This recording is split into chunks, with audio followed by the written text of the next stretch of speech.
Nice to see you, Samuel. Thanks for coming. I must say you're looking well, except... Did they do that too?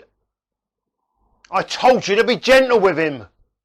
Look at his eyes, they'll be black and blue in the morning. Mind you, Sammy, you can hardly blame them, can you? No one likes being dragged out of their bed at this unearthly hour. And I just got home from a lovely dinner dance. I ain't got nothing. No, Sammy, don't say nothing. Just sit and listen. Because I've got a lot to say to you. Well, to be perfectly honest, you are up to your eyes in shit. What is it all about? I told you to be quiet. Oh, for Christ's sake, gag him. Gag him or something.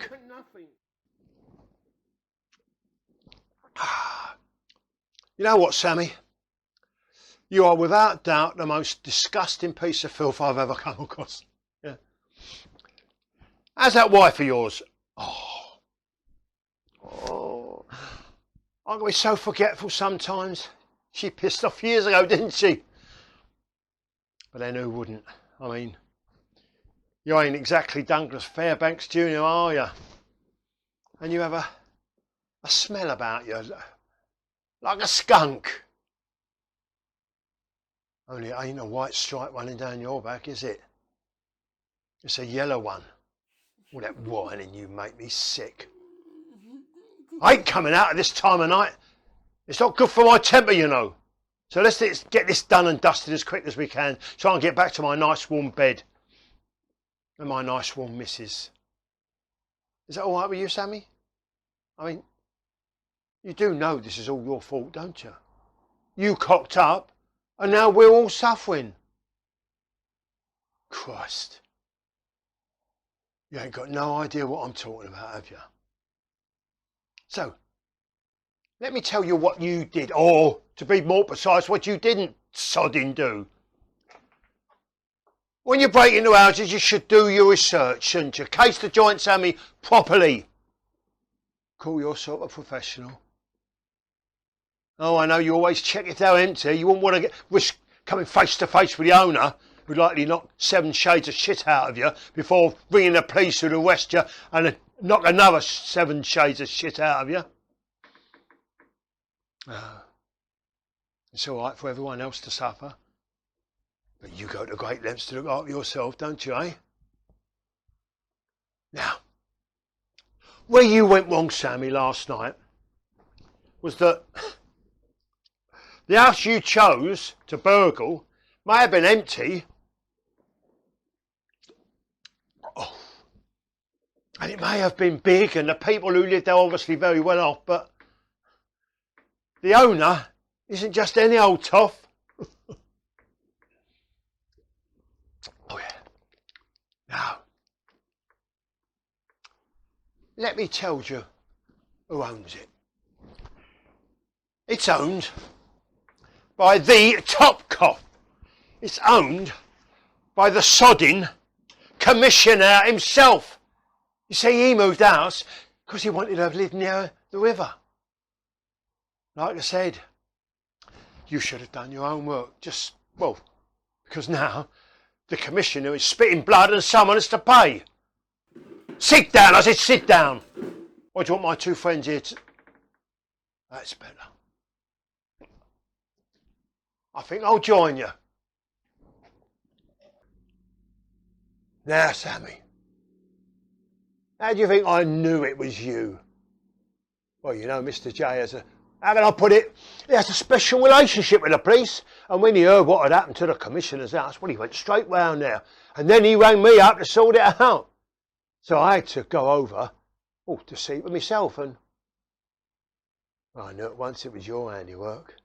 It had your smelly finger marks all over it. Acid used to burn open the back door lock.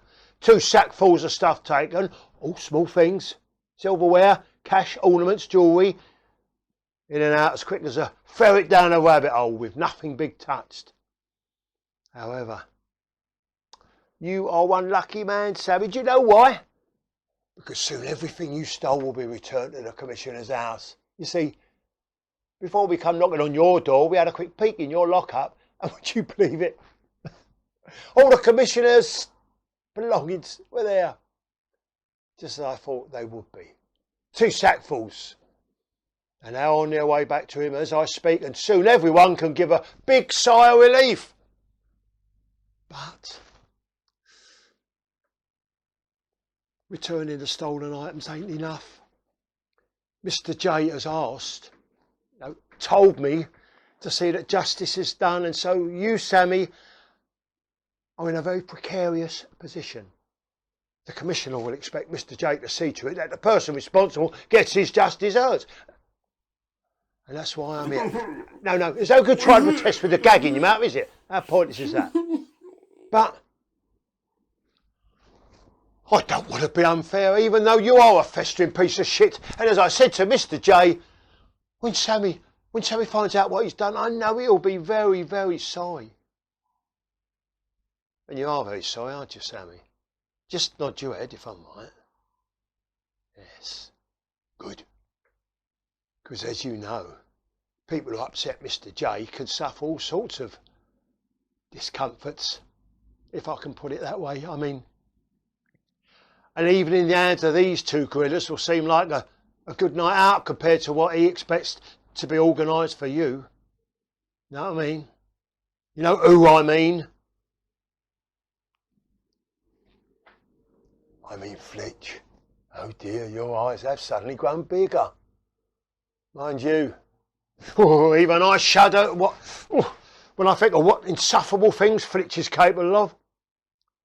Let me remind you what he does to people, to their fingers, eyes, ears, orifices, as well as the more personal bits. Needles, pliers, blowtorch, irons. Oh, bollocks, he's going to be sick. Get rid of his gag and turn his head away. Oh, for Christ's sake, wipe his mouth and get him some water. Yeah, look, take another sip, Sammy, and then I'll try and ease your mind. Right. You'll feel better when I tell you that you can get out of this predicament without coming to any harm whatsoever. I mean it, Sammy. There is a way you can make amends and no one will hurt a hair on your head. I can see that pleases you. But if you want to stay in one piece, you'll need to do Mr. J a big favour. Will you do that, Sammy? Good. I thought you would.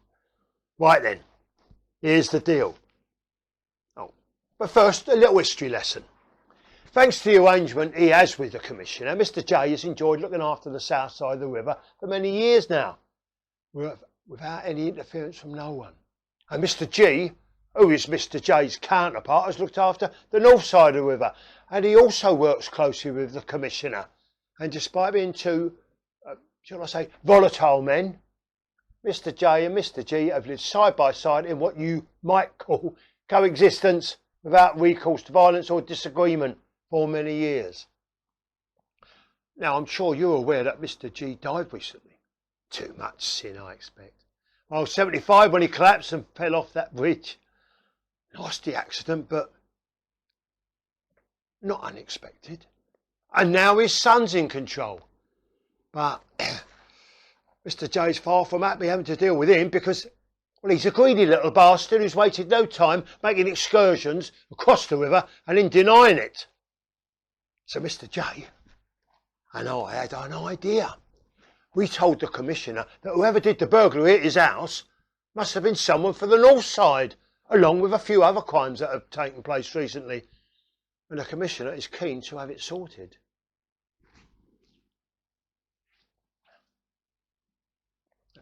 Can you smell that? It's garlic, Sammy. You may have heard of it. Well, we put some in the sacks of the things you took from the Commissioner's house. And do you know why? Well, Mr. G, as you must be aware, is short for Mr. Grossi, Signor Grossi. He's an Italian, and so are the people who work for him. Now, you may find this hard to believe, but your Italians eat this muck, they do. It's garlic, and they stink of it. Well, Mr. J wants to persuade the Commissioner that, well, it wasn't you who broke into his house, but one of Mr. G's men. And we know that because everything smells of garlic, see? Are you following all this, Sammy? Now, I expect you know that in a couple of days' time it's the King's birthday and there's a big do organised in the town hall. All the local dignitaries will be there to raise a glass or two to our very own George VI, bless his soul.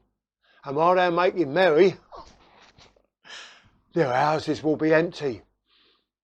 And I want you to burgle 2 of them. Now, see this bit of paper? There's 2 addresses on it. Now you're going to go to the first one and enter by jemmying and open a rear window, not the door like you normally do. And you'll only take paintings, nothing else, just small but expensive paintings. Oh, have no fear of being disturbed by staff. They've all been taken care of. And then when the theft is discovered, they won't think it's you what done it. Then you'll go to the second address on this bit of paper, which is north side of the river, and you'll go there and pick the lock of the outhouse. Deposit the paintings inside and replace the lock. And that's all you have to do. And you, Sammy, will get away scot-free. No torture, no nasty Mr. Flitch. But don't get caught, because those Italians are someone far worse than Flitch who does nasty things with a stiletto. But it all has to be done in the same night, so you'll have to work fast. Well, what do you say? Eh? Just think, if you do this, your misdemeanour will be all forgotten about. No hot needles behind fingernails, no hot pokers up the arse or anything. All for one night's work. Will you do it? You're nodding your head. Oh, good. I thought you might. Oh, one more thing though, Sam. You've got to take this bag of garlic with you. Make sure you tread it into the carpets wherever you go. Oh, and maybe scrape some on the back of the paintings as well. So the commissioner will be in no doubt it was the Italians that took them. Get my drift? Well, we've talked enough, I think. Time for us all to get home to our beds, eh? All right, let him go. Oh, and make sure you remember to take this bag with you.